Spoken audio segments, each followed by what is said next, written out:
Testing 1, 2, 3. Oop, looks like I'm already sending out the audio.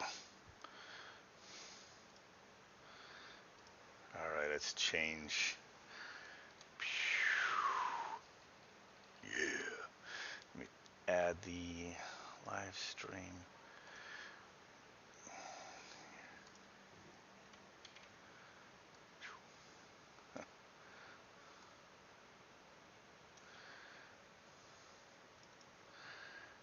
Update the chat box. There, it's coming up into the video stream there. So what is up? Probably don't have as many people because it's Saturday night instead of Friday night. And I thought of editing some video clips when I got home so I could do the stream. And then I think I had to run an errand or something, and I just totally forgot until it was too late.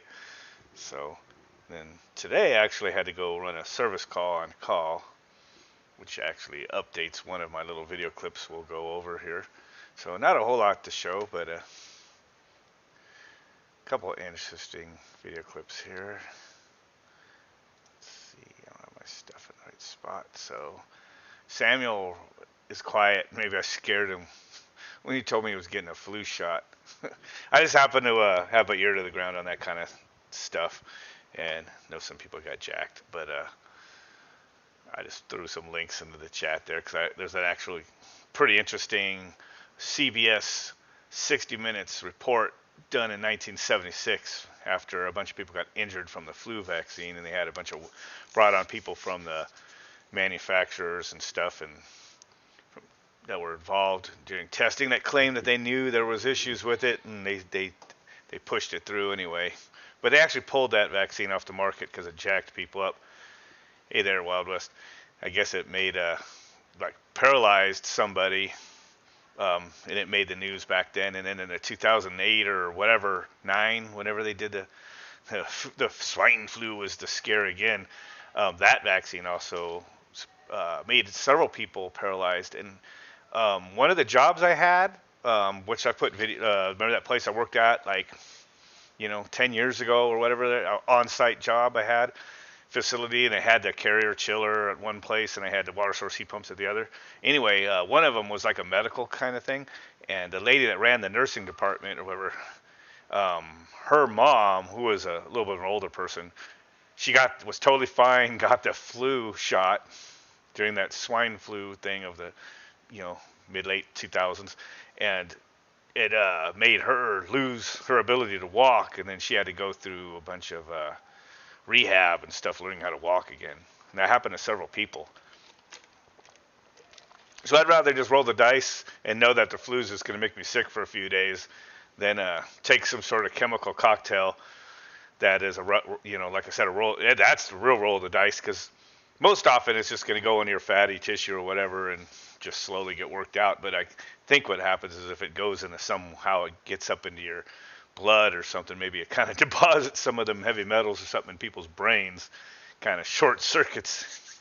I know it's a real rudimentary way to say it, but there's, it definitely does something. It's happened to too many people, so I don't take those vaccines. So, and I've gone my whole life at over 50 now without even getting the regular measles vaccines or any of that stuff. So I just count my immunity on just being out in the world. I'm definitely not going to take a COVID-19 vaccine. Hell no. You guys, I don't know, this is a stupid subject maybe for what my video is supposed to be, but the last thing I'll just say is just remember later, go to Bill Gates' actual channel, and just saying his name and stuff could get my channel messed with, because they, some people don't like you talking about that stuff, but just go to his YouTube channel. Not now, after I watch my video first, but later, go to Bill Gates' his YouTube channel and look for a video. It's something titled like the race to find a vaccine or something like that. It's something like that. It's not that long ago. And watch what he talks about, how he wants to make his vaccine for like the COVID.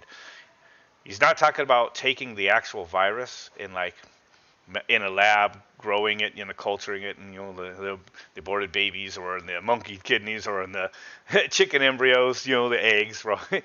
And then weakening it and injecting it. He's talking about sending in RNA code into your body that will tell your body to grow the molecular shapes that resemble the outside of the COVID structure. The other chemicals they add will make your body to trick it into an immune response, and then it'll attack it, and supposedly building the antibodies that when the real COVID comes, it'll say, oh, it's the same shape, and it'll attack it. There's all sorts of things that could go wrong with that. Not to mention you're trusting somebody that's sending literal code segments that tells your body to build things on a molecular level. This might sound stupid that I'm saying it and far-fetched, but go to the Bill Gates official YouTube channel and watch his video. When I saw that, I was like, oh crap, that is crazy. They're trying to really play God with that stuff. So I'll probably better get with it with my video clips, because my wife was threatening to come up in here to take a bath. So Michigo is this Train XL 1800 I was working on. I showed a video or a photo, of it the other day, asking what's wrong with this picture right here. And it's not my little jump box right here, but it was the fact that somebody added a filter dryer for repair or something, or during installation, I don't know. But here's the OEM filter right here. Actually, was nothing wrong with the unit other than this contactor, the old contactor there, was buzzing like crazy. Well, it's in the video, so a couple buzzing sounds. You're right about that, Belayla. Yep. Yeah, they left the strainer. Actually, that strainer, it's not just a strainer like the smaller ones. That's actually a dryer. If you cut those open, I think they're full of like a sock of the condensate, or whatever they call it, the drying, this material they put in filter dryers. It's got that in there. So let's play the video. You guys could check it out. Make sure my mic's still working. I know every once in a while I got to turn it off and back on and reset it. So you guys have to yell in the chat when you can't hear me. But let's watch this video, and then you guys check it out. I haven't worked on residential high-end units like this in a while, and these aren't exactly new, but they were like the top of the line some time ago. So here we go. Train XL 1800. Been a while since I worked on one of these. Low-speed contactor. Seems to be a little on the noisy side.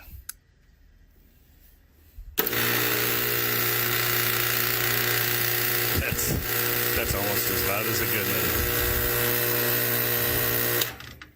Yeah. See how it sounds with the new contactor. I did notice last time that the compressor wasn't the quietest either, but couldn't hear nothing over that contactor. Let's go to low speed. Now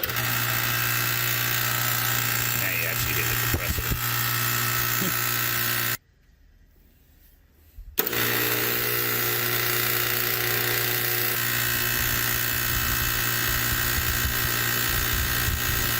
I can tell this unit's had a repair. Got a filter dryer added. There's a little issue, right? See, a strainer or factory filter dryer is still in the circuit. How about that? Compressor 1's vibration was the discharge line. Oh, and it just stopped. Definitely quieter than a good one now. Sounds great. It's awesome that the compressor noise just turned out to be the discharge line rubbing, but as loud as that contactor was, you couldn't hear nothing else. Alright, a couple more second delay and it should be on the high-speed contactor.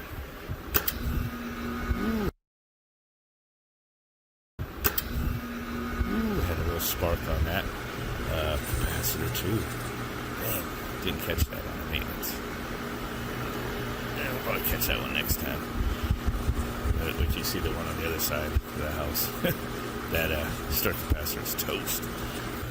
There she blows. Sounds like a train again. So basically my repair today was to fix this train from sounding like a Goodman unit. This one sounds like... And the capacitor scares the crap out of it when that starts. Wait till this sucker kicks in the compressor again. Watch the start capacitor. Right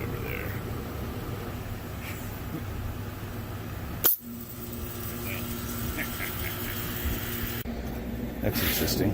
So here's the capacitor that fried. There's this arcing right there on that rivet point, waiting to explode. Oh, the new one. First time I've seen that. It's gel-filled resin or whatever, just like they make like a, computers for cars or anything like that.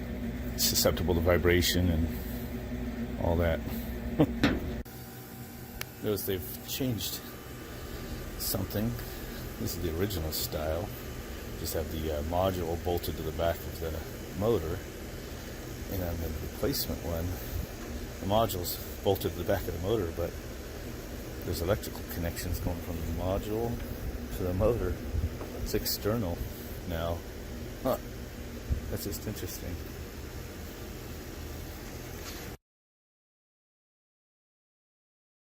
Oh, right.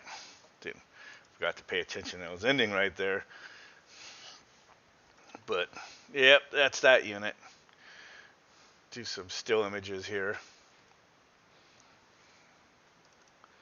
This customer has a handful of them, and I'm live, so stay over there. Got an interruption in here. The XV20 over there. They have one of those now. That's the true variable speed one. And remember, once again, guys, that's not the first time Train made a true variable speed one. They actually made a true variable speed one before they made the XL1800. Oh yeah, I guess I always need an excuse to show that off.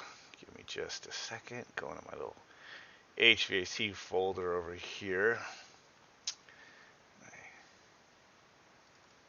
Yeah. Let's compare these two. Look at that. Looks the same, doesn't it? 2005, and the unit was old. The unit was from the 90s. Look at this. Inverter board. The filters and everything. Filters for the AC filters coming through. The diode pack must have been in here also, and then the three big old freaking MOSFETs. Liquid cool, just like the newer units. 2005 date of my photo, and that unit was not new at all at that point. Let's see. Got some other photos. It's so funny just looking at these old photos of mine. It looks very similar to the ones I'm working on right there, but this was true variable speed. Crazy.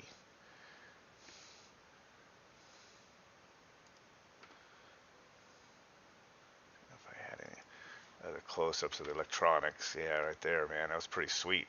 Old school, but Train did it in the 90s, man. True VRF technology. Just kind of flopped. I doubt that one's still working. They changed out one of the units there. Oops, not that. Oh, I put that one in that same folder because I wanted to see a comparison. Oh yeah, here we go. I forgot I took these pictures. I shoved them in the folder just so you can see the difference between 1990s and like 2020. And this is like the new kind. They have this little board up in here. It's pretty cool. And then see the liquid line coming through to cool the electronics, and they hide all the electronics in there. But again, the old one. So Train had the circuit board mounted on the wall. I don't know what's doing it. And it had the thermostat connected to it, and then the outdoor and indoor unit. It looks like a zone panel, but it's not. And it had like pulse width modulation. It truly ramped up the speeds between the indoor and outdoor unit. And there's the thermostat Train, and it went from 0 to 100% with a bar graph going up and down for the load. Freaking in the 1990s. That's pre-2000 technology right here. Yeah, Train integrated comfort system. Yeah, let's see if here's a picture of the cover on the wall. Oh, it was called an XV1500 variable speed Weathertron heat pump. Photo 2005, but the unit was old, several years old, as you can tell in there. And I had to like hack in an electronic circuit. Look at that to make the new furnace work with it. I had to hack it because the dodos I worked for had their installers change the furnace. It wasn't compatible with it. And it was like the newer, just a 2-speed ECM setup with Y1, Y2 green. The other one used a pulse width modulation interface. Pretty crazy. So check the comments here. Goes to the red bullet. That 24-volt tester thing. I get asked about that thing all the time. Throw a photo of it. This box right here is it was a box with a cable hanging out, a USB interface for a wireless thing I had years ago, an old wireless remote. So I just reused the plastic box from it, and I just took the Dremel and cut four rectangular holes, snapped in these rocker switches, put in a circuit breaker off a transformer on the top. And I just put the jumper wires soldered to the switches inside. It's all it is. I connect it, and then I can just flip the switches instead of making the connections jump around as you're trying to connect your alligator clips. It is really cool. And everybody says that, but it's like you'd have to mass produce it to make it down to the level that you could sell it and make a profit for. So, who knows? Maybe someday. But as much as by making it by hand, it wouldn't be worth it for what I could sell it for. Somebody needs to make it like where they injection mold, thousands of those boxes at a time, where it's all preformed or whatever, and have a machine to slap in the parts. That's the only way, minimal hands-on stuff. For me to make one, it's just too much time, So yeah, that unit, Balea, I'm not familiar with their name yet. It was a true variable speed back then on the old ones, made before these 1800s, but from the same era, because as you saw, the panels were all the same. It's called a Weathertron. So yeah, dude, I have so many photos. I keep saying someday we'll go through them. So I changed out this motor at the job the other day. It was making some weird sounds, and I'm like, well, and then that's also had that bad capacitor you saw shooting sparks. So put a new one in. Look at the new one that they superseded it to. It has the cable connecting the module to the motor right up externally. Isn't that cool? Now I'd like to have my hands on this, because what I'm going to show you in the next video would make me, wish I had this motor. Because I'm going to recycle this one. I took it apart. You'll see. I'm going to use this motor because it wasn't burned up. It just, the bearings needed some TLC, I think. Just for refresh your mind, down on these units, they had two compressors, the XL 1800s. Just a small one and a half. That was 50% of the capacity for first stage. Was never a big fan of them, because it had two contactors, and what the circuit board would do is when it goes from Y1 to Y2, when it wasn't keeping up, it would stop this compressor, wait 1 minute, and then slam this one on. Well, our pressures don't equalize all that well when it's 115, 120 degrees out here. It really worked these start capacitors, which is why they blow up all the time. So, and they're 3-pole because they have to share a common start capacitor and run capacitor and everything. And then so it would jump this one on, and then once it cools down to within a degree or so, then it would stop for 1 minute and then slam back to the small compressor. So on a pretty warm day, these units just slam one compressor over to the other, back and forth all day long. It's just exercising the snot out of the contactors and everything's kind of cringy. But they have a bunch of them on this site. These had like 9 units at this site or something like that. Pretty big a home. It's the only reason I was there. So it's finished for White Death. I'll try to. Oh, it would be cheaper to Zebra. Oh, Zebra box. Well, Zebra boxes, those are what people use to test ECMs, right? This isn't set up for that. This is just a regular 24-volt jumps, But I've heard of a Zebra box. All right, so might as well show you just real quick I took apart that motor when I took it home. It's all pretty. I don't think there's any shorts or anything inside, and the module's still working. So I'm like, I could use this for my project on my AC unit with the solar and everything. So I greased it here, and I think I'm gonna modify it. Here's the video I made. So what's up? So this is a used ECM condenser fan motor from the old tried and true train. I changed it out with some other parts that were worn this week. Gotta be careful with this. I don't want dirt to stick to any of the magnetic parts, but it was making just a subtle sound. So, and there was other issues with the unit, so I wrote up to replace it. And it had that little subtle sound of like bearings, early level issues. So, it was still working when I went back to replace it, and the noise wasn't there, but so I guess maybe it only did it after it ran a while. So now that I have it at home, I'm just cleaning it up. I've taken apart these ball bearings and I'm adding grease to them, grease gun, like so. Get that to work in there in a little bit. Put this cover back on that I had to ding a little bit to get off. Those ZZ bearings. There we go. Ready to be reassembled. Grease ought to work itself in there. So I don't think the bearings are going to lock up anytime soon. So I'm going to take this motor now that I know it's in working order, and I think I'm going to mount this, just clean it up a little, make it look a little better. Can install it in that Lennox unit, the new Lennox unit over there.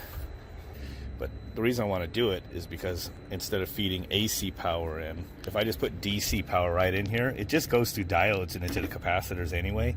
So you could just stick, then here's the diode rectifier right there. Huh, same kind of one I just blew up. It'll just go, it'll steer right through the diodes. It's just like adding more diodes in series is all it really is. So it'll be externally rectifying it. Or from the solar power, go right in and charge up the capacitors. It'll run 100% off of solar power. Yeah. I've probably mentioned it before in other videos, but you know, these kind of motors are permanent magnet. So there's 3 magnets, 1, 2, 3 right here, north and south poles, and then these are energizing the windings electronically. DC, it's not an actually AC motor, so you can't just stick one of these on a VFD, it won't run. And these, whenever it's moving the motor with one set of windings, another set is being used to pick up the position of the armature here, tells the microprocessor, and the microprocessor puts the power to each step of windings in sync with the permanent magnet armature here, and it's very efficient that way. Okay, back together. Bearings all got the grease in there, let that work through. So what I want to do now is just take and get this sized. I don't know if that's a number 10 or whatever. It's a machine thread. Take one of these with me to the hardware store and get some bolts with a little bit of thread on them, and then I can put this in like that, you know, as a stud, thread it in all the way. So I'm going to have the 4 studs on the back to mount this to the inside of the fan shroud. I'll have to figure something out about this though. Yeah, so one reason you don't want to use this is, and some of you guys might not have been watching the channel a couple of weeks ago, but which basically I'm going to answer the question Lou's asking right here. So this is the solar array I built out of used solar panels this summer. Built this pergola thing, I call it. It's what it is if the HOA or city asks.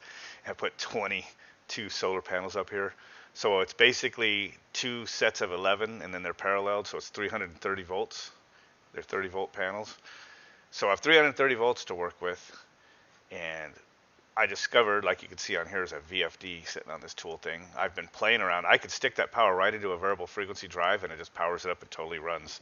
3-phase motors or everything. So that's why my AC from upstairs I replaced this summer.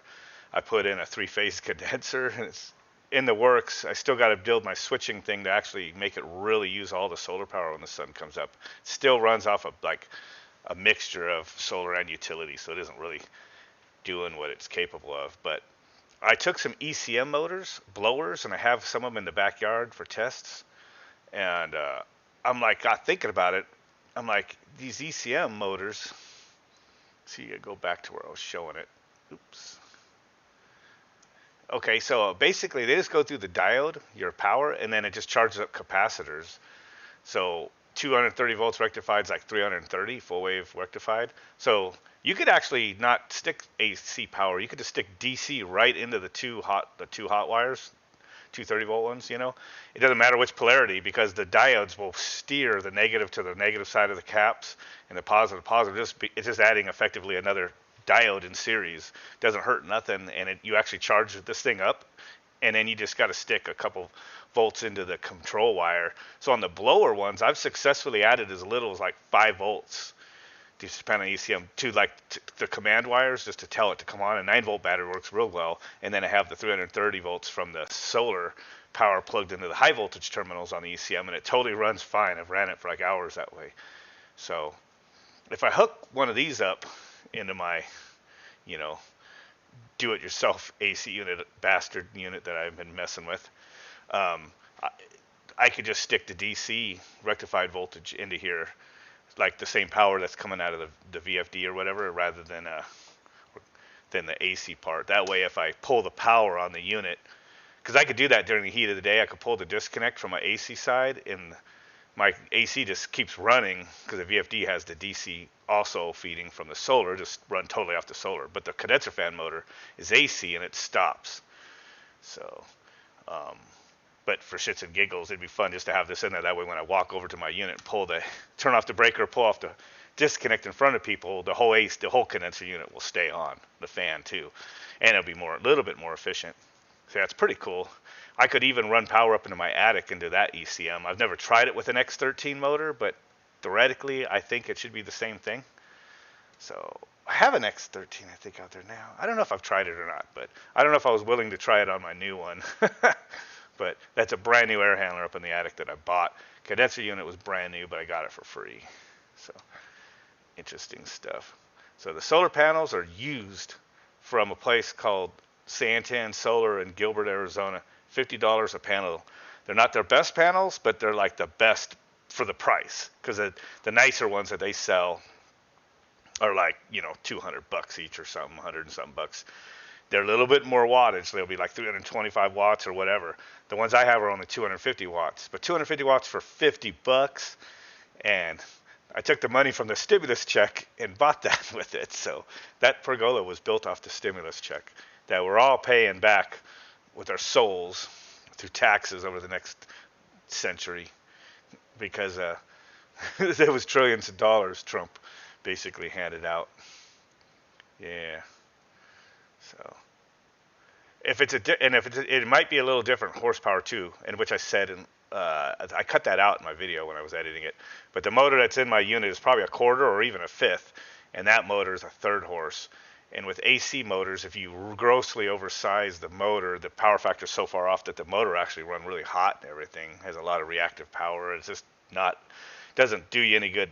So, but with that motor, since it's fully electronic controlled, and they're made for variable load and everything, I don't think it'll hurt it at all. I think it'll just do what it needs to do to hit a certain RPM, and it's just going to be happy. I put one of my good ones once for a while, and it was used, and then after a while I heard a little bit of a noise, and I was just worried about it, so I took it out and put a regular, universal AC motor back into it. So I might be getting 20 more soon. I'm not sure what he's meaning, 20 more. Oh, solar maybe or something? I don't know. Oh, you're talking about another stimulus check. Yeah, or replace the other AC, or I don't know, but now... yeah, Goodman does suck. I was cursed with 2 used Goodman units, but now one's gone as of this year. Maybe replace the other, but we're going out of town. Hopefully nothing happens between now and then. It's at the end of next month, and after the election, all hell could break loose. So who knows, but might need some of my money on there, and if we get another stimulus check, that'd be kind of cool. But we haven't slowed down from work or anything, but anyway, our electric bill is about an extra $100 because everybody's here. There's a grandma in the house now. She cooks, and then the friend stays with us. He likes to cook, and they're cooking during the days and stuff. So can't really do an honest comparison of my electric bill from the years before to now, because I used to nobody be home during the day, or at least not upstairs, and we turned the AC to 80. And this year we kept it at 76 right after I installed a new one. So can't do any honest comparison with the new AC over the old one. But if I could get my rectifier thing working, that'd be cool. And I was working on it a little more the other day, and I was experimenting. Man, thought I had a photo right here. Had some stuff explode. Get my folder, open my camera folder real quick. I do have one more video to show before I get off too. But now the cat's going nuts.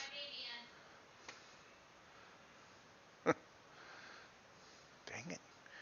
Where is it? So I was messing around. Oh, here it is. Well, I think I did make a video of it, but I was out in my garage. We're at my 230 volts, and I'm trying to rectify the AC power just straight to DC. Not even using my MOSFETs yet.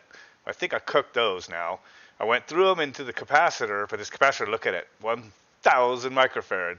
And that's only like 1 out of 6 that was in one circuit board I took them out of an LG unit. But it charges up so quick that it fries these. So I guess somebody was right. They were telling me in the last chat that, or maybe it was one of those community posts I made that need to do something to slow down the charge rate or whatever. Because I'm using these same exact pair of rectifiers in my outside thing in a circuit I made. And I think I did put maybe a coil in between them. I'm not sure, but they never fry. It works fine all the time.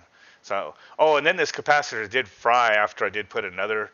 I put a coil and I put another rectifier in there, and the capacitor did go poof, smoke and kind of. So maybe the capacitor was bad, but it destroyed all my parts. I tried hooking up to it.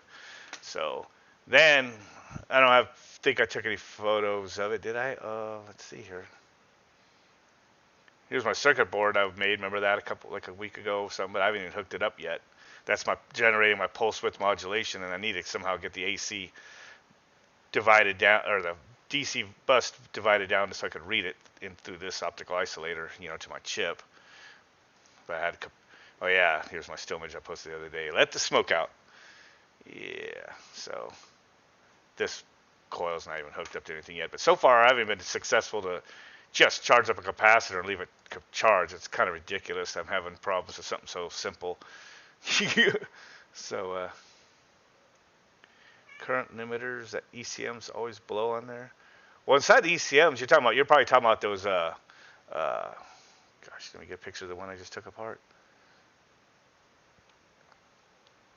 Inside these things, they're varistors. They're all over. That's these things. These are pretty sure these are just surge suppressors for the voltage is too high. I bet you if we looked at it, it's just in series or in parallel, with the 2 AC input on here, and then maybe this other one's in another spot. But the AC power, which is not these two, it's these two, it goes through this first, one line through this and one line through that, and then it goes to here. So these things right here might be the key. So, but like I said, all my circuits have been low voltage stuff I've been into as far as building stuff from scratch. Haven't really been doing.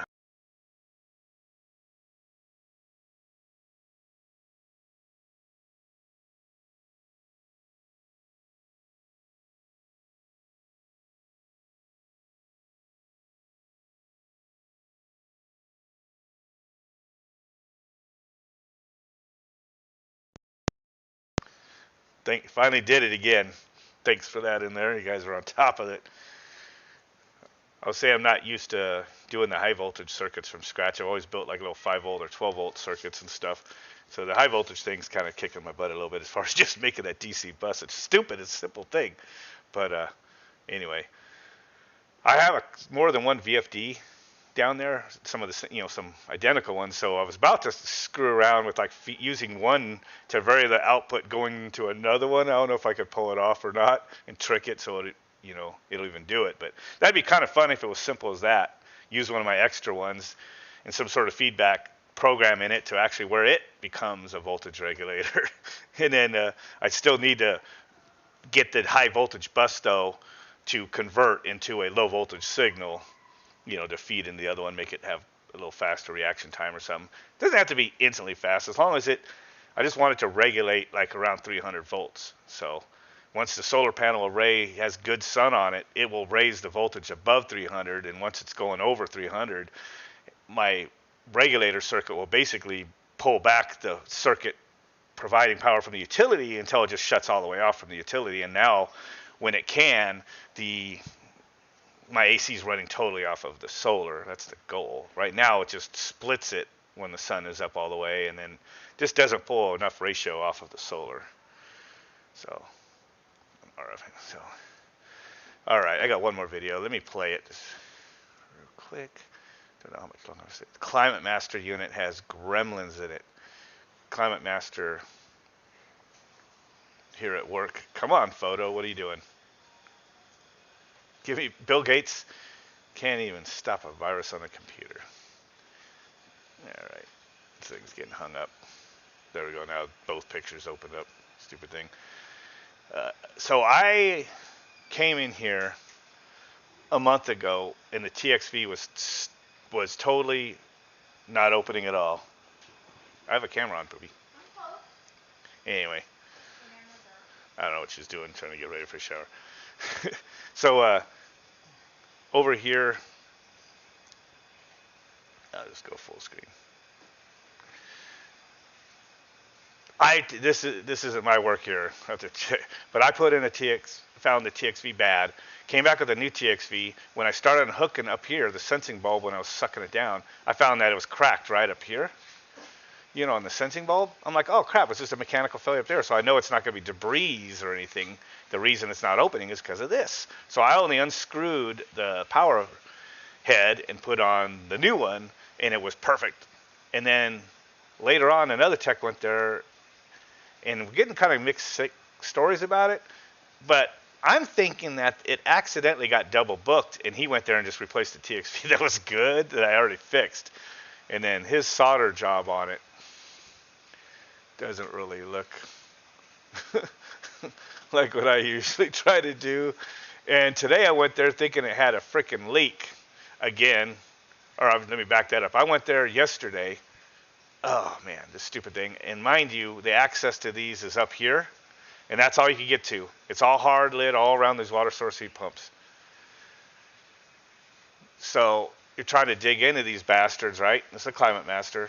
And I went there yesterday, fault code 5, which is low temperature. There's a thermistor here and a thermistor here. So I'm thinking, okay, well, if it's, I put on my gauge and it's like going right into a vacuum yesterday. I'm like, damn it, it's either low on charge or the TXV is bad again. And this is the TXV. But so I pulled out the refrigerant, and it's like, it had like 1.5 pounds, and it holds 2 pounds 11 ounces. So I'm like, oh, it's low. Okay, I'm just gonna pull a little bit of vacuum. It seemed like I was holding. Pulled the vacuum down, so I charged it up, and it works. And I forgot to put this thing.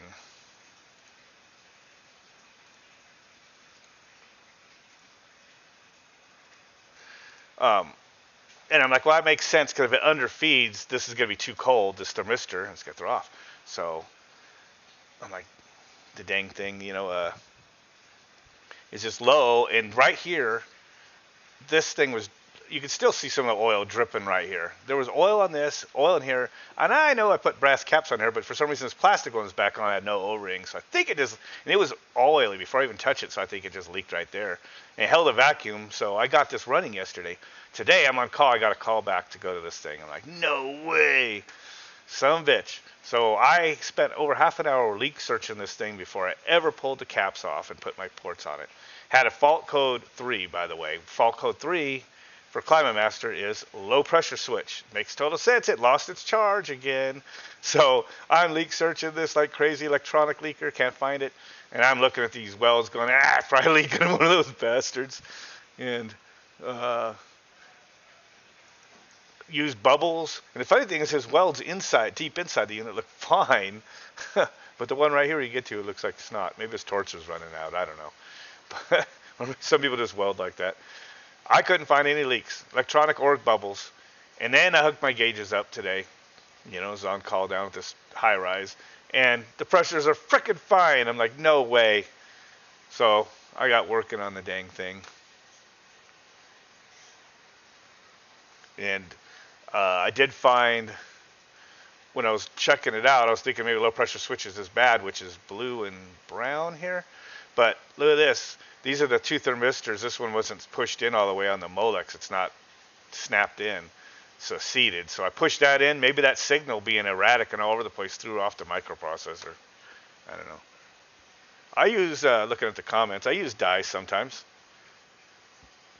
When, I use dye sometimes if you have to. Sometimes if you need to look where it's going, you know. So, and this was yesterday. I had the vacuum pump up in there and everything. So went ahead and evacuated and just totally recharged it from scratch. So anyway, I think it was that loose connection that got me the call back going in there today. But yesterday it was a definite problem. And here's the little video clip I made about it. Working Right on here. another one of those glorious water source heat pumps. It's above a hard lid with one little door opening right here.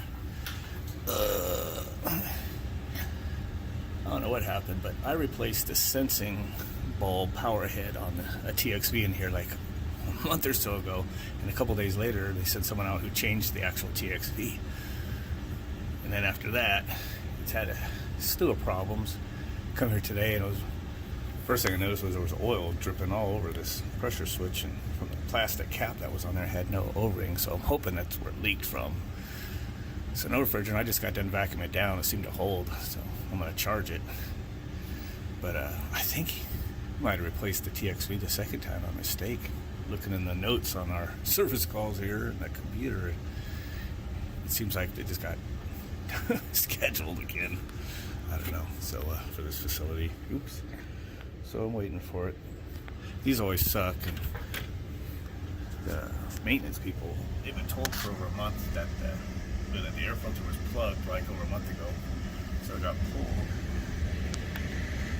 But another filter did not get put in. Another tech brushed it clean, they said, as best they could reach. But look at this. You can't even get to the air filter right on these things. I mean, that's just 10 pounds of shit in a 1 pound bag.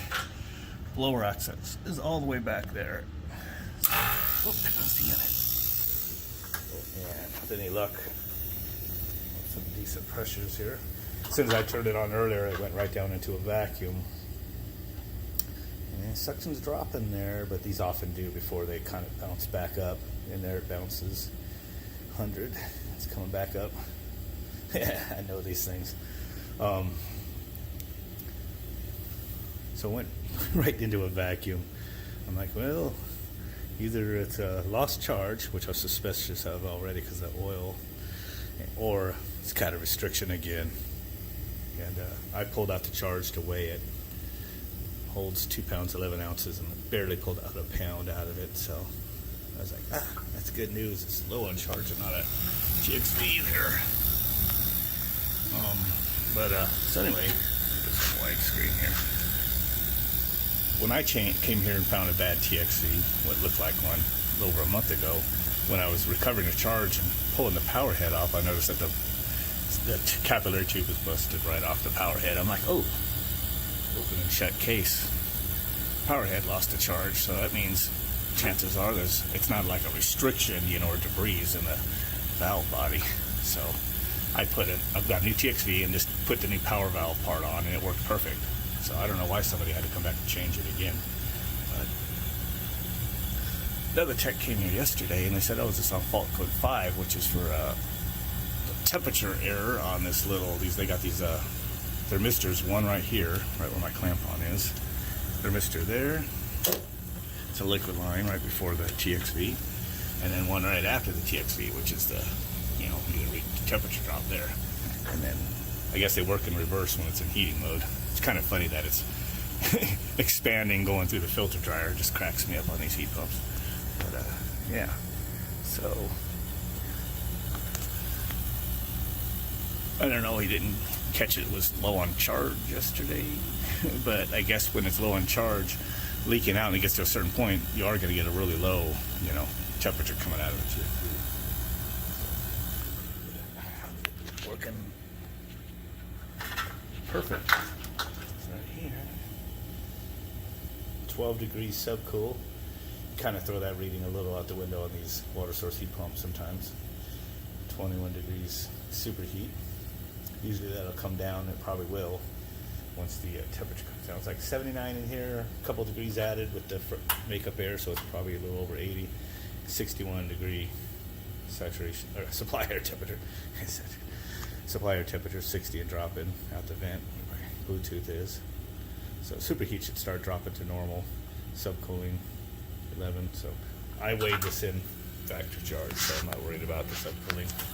As long as it's in the ballpark, which it is. So yeah, this should be good to go. So hopefully that only leak is right there on that Schrader core. I mean, it had oil just dripping all over the, probably still on there. Turn on the light, it might glisten still. Yeah, see that? That's all. We got oil all over that. Port is right there. Yeah, plastic Schrader cap I pulled off of there had no O-ring, so it must have fell out, and the last tech did not realize it. So I keep new ones with me. The other one, it was also all oily in there, just full of oil when I pulled it off. No, it fell down. I don't know where it went. But yeah, we should be good. I'm still dreading the day we have to drop one of these because, like I told the maintenance, if we ever have to drop one of these to get to a blower, which is back in there, we can just pull the soffit out, gut the whole thing, gut out all the steel framing, move a sprinkler if it's in the way. I don't think that's what it is, but and then yeah, call us when there's nothing there in the way to drop it. And yeah, sprinkler pipe goes up and over here, so at least it's not in the way. Hopefully it'll just be an annoyance, but yeah, can't get the sheet on these.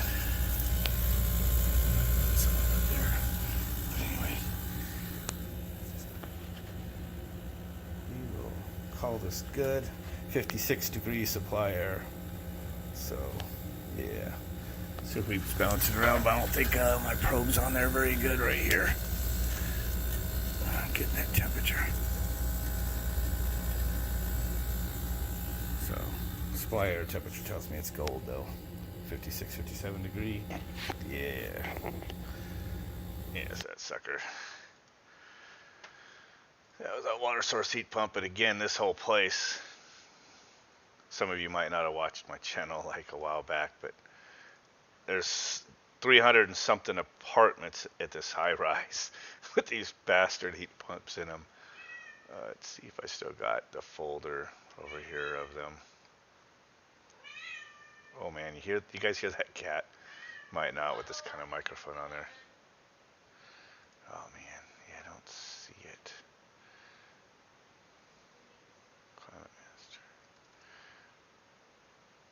Oh, that's that other video I just did.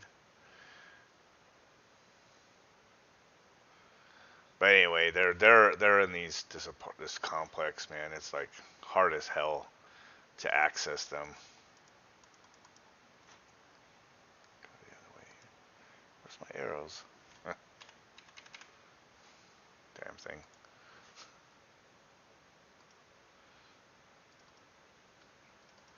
But this wall, you can only get to the one end of these on every one of these. Some of them are going into a closet, and then they have a pop-down lid.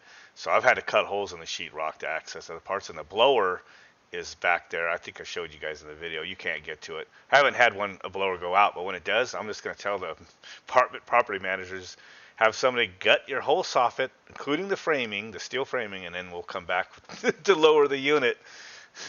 And they could yell at the builders. Somebody needs to start yelling at the developers, because they know this is screwed. I guarantee it when they build these places, and they just don't give a shit. They don't want to give up 4 square feet of livable space to put these units a vertical in the closet here in Maricopa County, Phoenix, Scottsdale, all these areas. They don't want to give up 4 square feet of livable space for a closet to put a vertical in there, so they shove these units up above ceilings, and they think this little fucking panel right here, okay, is going to access this unit for decades to come, and it's total bullshit. Total bullshit. I can't believe I don't have the thing in here. But zero clear. Look up in here.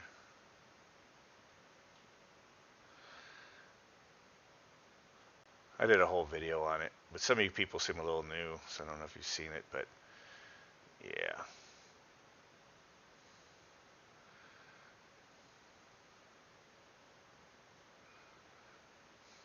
Somewhere in here I got the photos, but basically I did one a while back. I know, I just have to say the language. Sometimes I grew up in construction, so or if you go back to this channel like 10 years ago, listen, it was F and filth and flora in every video. Every video. People are like, dude, I like some of these videos. I'd like to show them in our little show and tell or in our safety meetings or whatever, but man, the F-bombs. They're like, I don't think we could play them. So, Where is it? But I just got a little passionate there when I just think of all the corruption that goes in the construction, and then we're stuck trying to like look at these people why we can't fix the units because you can't get to them. But the blower's back in there in the sheetrock. This is a bad picture for the angle. I guess if I just go, let's see here, back to the video I made and just cycle through it. What's up? So this one is out in the when you first walk into the apartment, and then up above there's a soffit right there. There's a sprinkler, there's a light, and this unit back to the right here, which there's no room, and you can't reach in, is the filter. By the way, the filter is still missing on this unit, and we've told them that there's no filter for the past month. They pulled out the dirty filter when they first had issues, and maintenance never put one back. And then there's your room underneath it. And then, whoop, back there's your, there's your, I can see it with the camera, but I can't hardly reach back there. There's the coil, there's the filter rack, there's no filter. See this steel frame back there? Well, on the other side, there's like 2 inches. There's underneath. So, whoop, over here, yep, over here, there's just a couple inches. And way back in there is the blower panel. This panel right here, I've been getting my arm up there with my little short wrench. The one I carry right here, tool pouch, 5/16 with the little ratchet on the end. That's how I get those 6 screws out on the side, which gets me to the high pressure switch, or high pressure port, and switch or whatever. That's on the left side, and it's behind the controls here. Behind the controls is the high side. Over here's the low side. So I have to take this panel off over to the left. So I do it by getting my arm up in here, which sucks. It's all sharp and everything, and take out those screws with that ratchet wrench. And I could get my hand in there blindly to get that thing screwed on there. Back here, 2 feet between the wall and the unit, is the blower access. There is no getting to the blower. This is all sheetrock all the way up between here and the hallway in this apartment complex. These units will be dropped to fix any blower in any of these apartments, and there's like 300 and something of them that they put in, and they just put it up in the soffit. They built around. See, the air pulls through this grill and into the space, and then they have all sorts of other shit and the fresh air duct and everything up in there. So they're gonna have to like gut it. They're gonna have to gut these. They're gonna have to gut all the steel framing, and there's electrical conduit just running all around. They're gonna say get everything out of our way, and then we'll come back. So. Peg. What are you guys saying about what's a peg? What are you guys saying? Not peg. Should be a wall of shame websites for PEs. What does PE stand for? Wild West. Yeah, you know what? I had almost 10,000 subs, like 8,000 or something, like 4 or 5 years into it, and then I kind of neglected this channel for a while, and then I started using it again a little more. And when this channel really went downhill is when I stopped working out in the field and I was in-house at this place. I just wasn't putting up stuff regularly. I put up some project stuff and everything. So, but now the subs have gone up like 1,000 just this year, I think. So, probably need to start getting more with it. Starting to do a couple live streams the last month, so we can do stuff. So, Peg. I'm still trying to see what your. Should be a wall of shame for PEs, professional engineers. Oh yeah. Or it starts. I tell people, this building should have failed on paper. Architects should have been told no, and then the general contractor, they're complacent or whatever. They know all about this stuff, And this one dorm for the university we were working on. I actually went over there during the winter to help on something. So it's in construction, and we're putting up all these fan coils for Mitsubishi, and then we're like saying, what are these going to be like? These are hanging from the ceiling. I'm like, what's going underneath them? And they're like, I don't know, we got to talk to them. We're hoping they're going to go T-grid. Well, they got found out, no, they don't want T-grid. They said, nope, we're not going to do T-grid. And we're saying, hey, that doesn't give proper access. So some people in our company actually tried to get through to them. And then they had a board of directors or whoever make a decision, say, nope, we don't want T-grid in there. In the dorms. So it's going to be that with a little inspection cover, and we'll just deal with them on a case-by-case basis. So far we haven't had to change like blowers and stuff yet, on these Mitsubishis, but it's been a pain in the ass for working on them as it is. But it's just stuff like that. It magically passes code. So either all the code inspectors here in Phoenix, Scottsdale, Tempe, everywhere, Peoria, everything, either they're totally suck at their job, they're doing inspections from their truck, or maybe you look at their bank accounts and they're all like, somehow they're millionaires after being an inspector for a couple of years from the payoffs. Maybe I should look into becoming one of those, because either I get to like just bust hell on them, or I'll just for some reason start making a whole bunch of money. But in northern Arizona, or up like in Payson, when I was up there originally in Gila County, dude, they would never let this stuff. They would not, they would bust our ass if we didn't have enough inches in front of the furnace panel and a piece, in studs, the trusses up in the attic. They say 30 inches, National Electric Code, boom, and we'd have to move the unit. You could set a condenser unit, and we'd have the disconnect like behind the condenser unit or right there. They'd measure and go, nope, it has to be at least 15 inches from the edge of the condenser before where the disconnect is. It's some sort of code. And they would make us move our stuff for that if we didn't, somebody didn't catch it, or electrician, or whatever, between two people, and we'd have to like move the unit. Electrician would have to come and move their disconnect. They actually put it on the writing and made us fix it before they would finalize the inspection in Payson and Strawberry Pine, all those areas, in the rim country, which is all pine trees, by the way. I know everybody thinks Arizona is being desert, but it was pine trees up there. And I was trudging in the snow. A lot of Lennox pulse furnaces, no oil furnaces. But just an hour, a little bit over an hour drive from here, it was totally.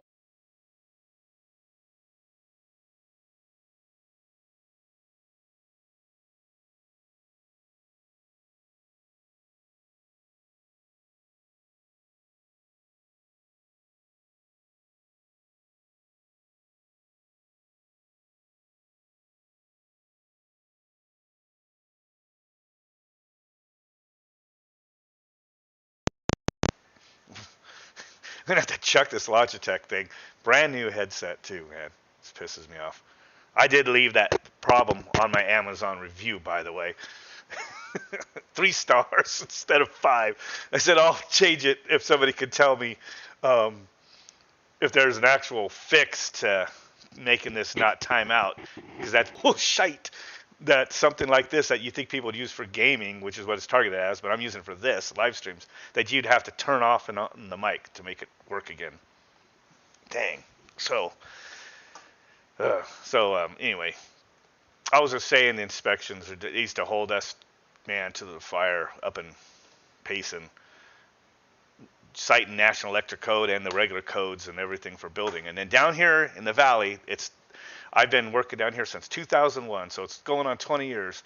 This stuff, older buildings, newer buildings, it's getting worse, man. And they just totally don't care. They're building stuff that they shove in and sheetrock around and put stuff where we can't even get to it. I was at this hotel that we didn't install, and they were putting air handlers up in soffits with the blower access side of them, carrier air handlers, 2 inches from walls, and then in a soffit area, and then raised ceiling in between so you couldn't get to it, and calling that good for like conference rooms and stuff, and hotels, hotel chains and stuff. They don't care. It's like, one of these days I'm going to have so much ammo, it doesn't affect me or my job or something. I'll have to go down and just start holding their feet to the fire on this stuff. So anyway, it's probably getting about time to cut the video. I was trying to go quick, but that was pretty much all I had.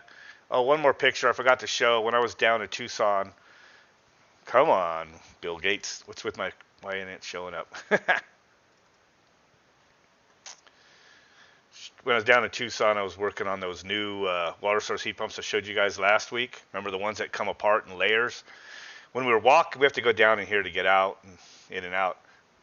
I'm like, oh, nice. They put all these, these are Train Mitsubishi units, double labeled now. Those are going to be fun enough to work on. This is a steep-ass drop into the basement level. Look at all these for the frickin' reefer units for the walk-ins. And, of course, the access is over here on the right side for the defrost timers and everything. Yeah, and here's another one. there's no place to put a ladder. This is a steep angle right here, so I don't even know how anybody's gonna work on that. And cars come hauling ass around here to come in and out, especially when you got 19, 20, 21-year-olds driving, their dorms for a university down there.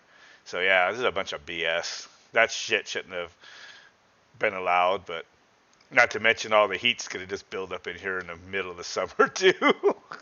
But it's got so much open area, probably won't trip or nothing. It just still makes me laugh. We'll see. We'll see. They just got started up, so as summer is ending, if anything, they'll work their ass off before they die. Man lift, but man lift. The only man lift I've ever been able to do on something like that is you get the one that has a 4 like big off-road looking tires with a boom. So I'd park it like here and then can move my boom out here. But on this angle, I don't know what you would use. A scissor lift won't work over here. Nope. So, I don't know. I was pushing my tool cart out, and I just turned around and just took the picture like real quick, so that's all I had. And then this is the same place that when I left, I saw the stupid Biden-Harris bus, the day that Biden was in town. Maybe 20 people showed up to his thing. Yeah. There was another place, there's another hotel that I had to access a thing off of a ramped area like that, and I actually used that 4-wheel off-road looking thing with a big boom, and it actually worked. I was actually able to park it, it held, and then lifted myself up. That's right. Billy, that Biden bus was disgusting, and I yelled at him. So last when I was there, here's the video. Just oh, look, that again. Socialist, communist pinkos. Boo! Go away, socialists! Yes. I yelled at that bus. Soul of the nation, my ass. Oh, I'm sure Biden wasn't in his crew campaign staff, but still. I had my going like this at the bus when I drove by it. The sniffer. He is Creepy Joe. Man, that guy's crazy. I have a whole folder in my phone of him just for posted and stuff whenever someone wants to like try to say he's awesome and stuff. So anyway, all right, look on here. It does say that dropped frames, only 409 of them out of 139,000, so it's 0.3%. So it looks like my videos have been doing pretty good since I fixed up some stuff a while back. Leaving the settings on 4K when I first was setting this back up and forgetting to change it back, probably whacked it a little. Took 1/2 of Hunter's money. Dude, I gotta say, that place I was just fixing, that unit today again, is a guy that works for one of the news channels here. I don't know who he is because I don't watch the morning news, but he's off one of the main channels here. And it's like, I was just kind of laughing, but you could tell they're all just compartmentalized and they're all more leftist than anything, but I was talking about that stuff. It's kind of funny that the news aren't really mentioning, articles about, the Biden and Hunter deal, Russia after 3 years of Russia, because the guys are saying, well, we have to have facts and stuff. I'm like the facts for Trump and Russia? They had no problem spewing that for 3 years or whatever it was before they had a whole freaking FBI investigation on it. And then now there's all this information on Biden and his son and everything in China and everything. And, oh, yeah, let's not talk about that. And everybody was talking, I don't know if you guys know, but Twitter blocked the whole website link to posting a New York Post. A New York Post actually did articles on this. They're the only ones that really mainstream to talk about it. And they were blocking the links. And then they had to, when everybody was busting them, because they even suspended the account of people before they later just blocked the link, and then they weren't able to share it in the first place. But press secretary, the blondie, Kayleigh McEnany or whatever her name is, the press secretary for the White House right now, she got knocked out of her Twitter account for a couple hours or something as punishment for sharing the New York Post link on Biden and Hunter. How about that? And it happened to a couple other people, and then later on they blocked it because they couldn't. Everybody knew that they were blocking it, and it was everybody was like calling out Twitter, and Ted Cruz was getting on them again. And I hope Trump gets off his ass and follows through with taking away the 1996 Section 230, I think it is. Look it up, guys. That gives protection to forums. Like, say, I used to hang out a lot on HVAC Talk, and I should get back on there a little bit. They have protection. Like, so basically, if we put on something about somebody, they're not responsible for it because we each have our own opinion, and that's an open forum for us. And that's a good thing that the government did, because they can't. That way, people can't sue the person that made that forum, because it's not their fault if one of us says slander or something on there, right? But if you run something like like you're a publisher and an editor, and you're going through an editing and leaving based on your opinion, right? You're editing out other people's opinions. Well, that's different, and they're saying that they're having all the protection of an open forum, but not operating as open forum. So hopefully they take that stuff out there. Yeah, he does like the kids touching his leg hair and all that stuff. Some of the stuff Biden's been caught saying is totally weird, man. And Kamala, that her administration is going to be running things, which we know that's what they want to do, is put them in there, and then Joe obviously ain't going to be able to cut it. He's too senile, so it'll be this crazy woman in there. Yep. So yeah, I mentioned Project Veritas. I don't know if you guys know who that is, but on Twitter, but they're the ones that did a lot of real investigative journalism. And then that guy, the news guy I was talking to at my job, he was like, yeah, and you could tell his demeanor changed. Like, he was just basically saying, like, basically not liking Project Veritas. So this guy was very in the system and playing ball to the controlled media, giving, saying that all the outside independent, journalism is, like, not accurate and stuff. I'm thinking, well, it wasn't accurate when they said, Trump, had Russia collusion, and all this stuff, and all these other things I've been busted, fake news, CNN and everything. So, Josh, you got in here late, and it is at the end. I was saying I was going to end a minute ago. So, anyway, you'll have to rewind after it saves, and it's okay. You're late for tonight, but I'm late a day. I was supposed to do this on Friday night. That's okay. I was able to, since I ran a call today on call, I actually added that other part in there. So anyway, I'll see if I could get any more progress done on my little solar DC bus regulator project.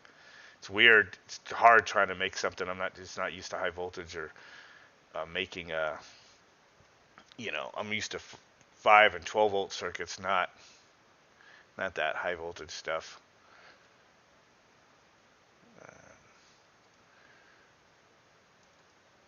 And just to show you, one more time, this is like a temporary circuit I stuck in the middle of summer to rectify the DC power external of my VFD, because my VFD is made for 3-phase, and I thought maybe I'd blow up the diodes since you're only using like a couple of the diodes by using single phase only. So I made the DC rectifier external and then have the DC going over my VFD. This has been outside of my house. I had to put a cooling fan in it. These are Mitsubishi diodes, and there's some used capacitors, and the AC comes in, rectifies, and leaves DC. It's worked all summer. It has not blown up. And what I did was just soldered on some connectors. And it's always funny when you look at this, and then I soldered these. You think, man, this is going to fry, because you're just used to like everything frying inside AC units. But the thing is, when you're close to like loose connections, like a contactor, it makes heat.